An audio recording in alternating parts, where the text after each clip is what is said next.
This is Coach Lee, and I'm going to talk to you about the thought cycle that many people go through after a breakup that keeps them from healing, and it can keep them from getting their ex back, and it's painful to go through. And if you can get out of this thought cycle, you can help yourself feel better and give yourself a better chance of getting your ex back, and make sure that you're not missing out on life. The thought cycle that I've observed over 20 years is that basically people get in this loop.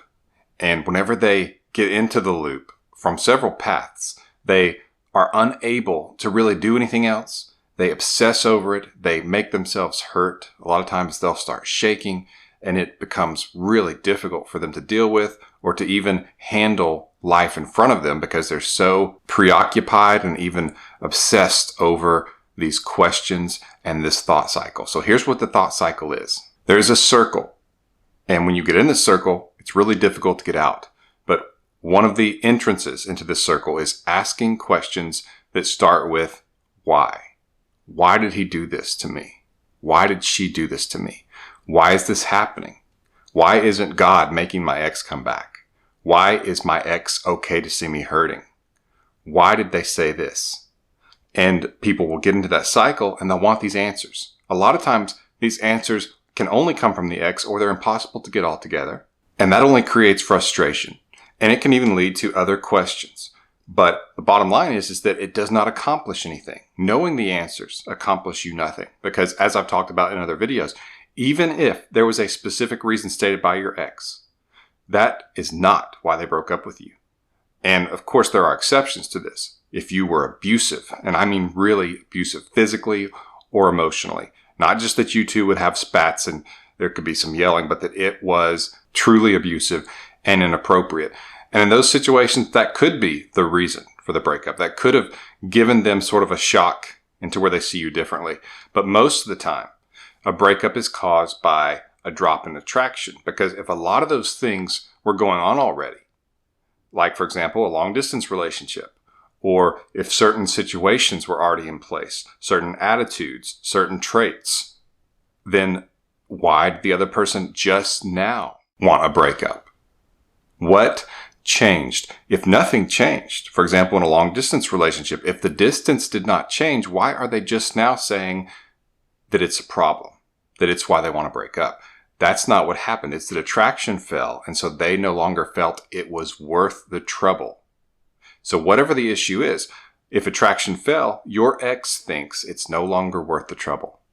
And that's a reality you must accept. And you must accept it in a way that projects forward into happiness that will be yours no matter what happens. And that's not what you want to hear right now, because you want to hear, yes, your ex will come back and that will make you happy, which makes you dependent on someone else.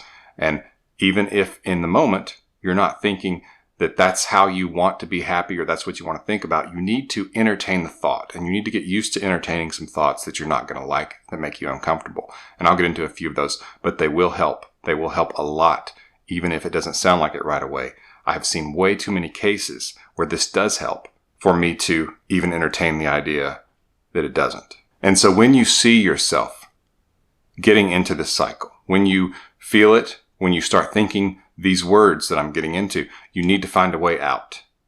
And that means that you find a statement. Let's call it your breakup statement or your breakup fight song, so that you can tell yourself these things, or this one thing, ideally, whenever you get into the cycle, and it will pull you out. So for example, when you start into the cycle of why, the questions I mentioned, why did this happen? Other questions like that, you go back to this statement. So one example that I used just recently with a client is his statement says, she can get her crap together, and when she wants me back, maybe I'll take her back.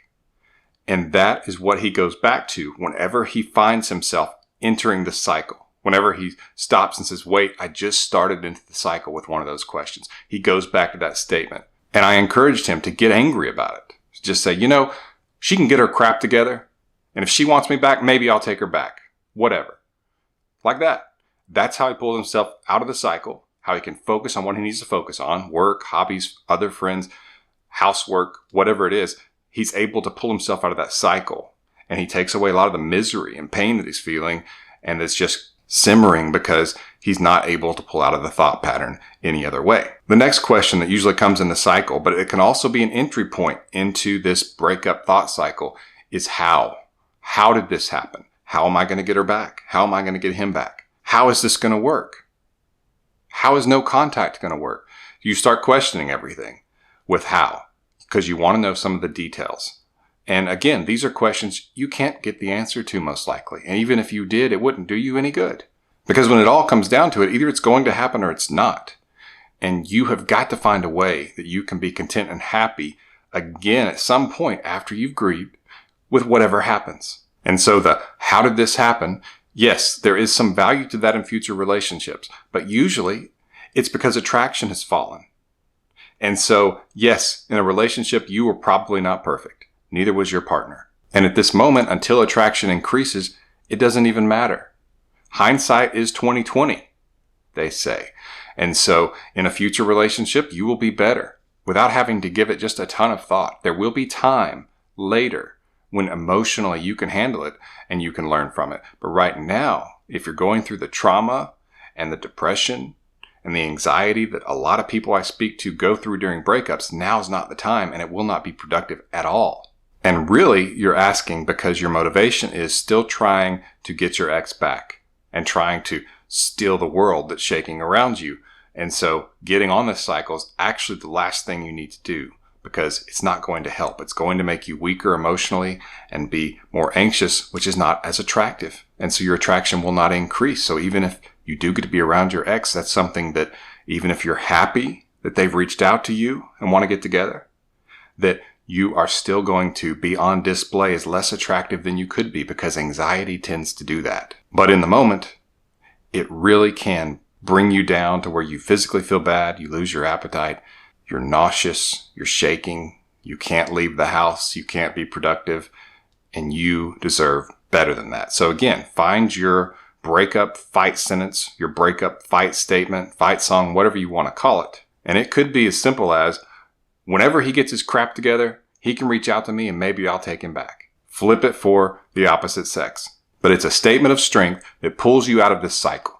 And you say it as many times as you need to yourself, because your brain will keep trying to pull you back into this cycle. It's an obsessive cycle. It's not healthy and there's no answer. That's why it's a circle. That's why it's a cycle, because there's no way out. There's no conclusion that you're going to get to, even though it feels like there would be. The next question that usually comes is, what's next, or what's going to happen, or even a combination of what's going to make them come back, what's going to tell me why, what's going to tell me how. It's the what. Just like the other is why, another one is how, what. Whenever you find yourself starting a question in your mind with one of those words, you know you're about to go for a ride on the breakup thought cycle. And you need to go back to your statement to get out of it, because it will only pull you down. It will make you feel anxious, which will make you less attractive and give you less odds of getting your ex back. Plus, it really sucks to experience this. And many of you know this. And you kind of wonder maybe even how you get to this place when you're feeling better. That's how. So you stop it whenever you get into that cycle with one of those questions. Go back to your statement. Remind yourself of that. And do your best to focus on something else to keep you from getting into that cycle. For more help on getting your ex back, check out my emergency breakup kit, which will be linked to in the description below. This has been Coach Lee, and as always, thank you for watching.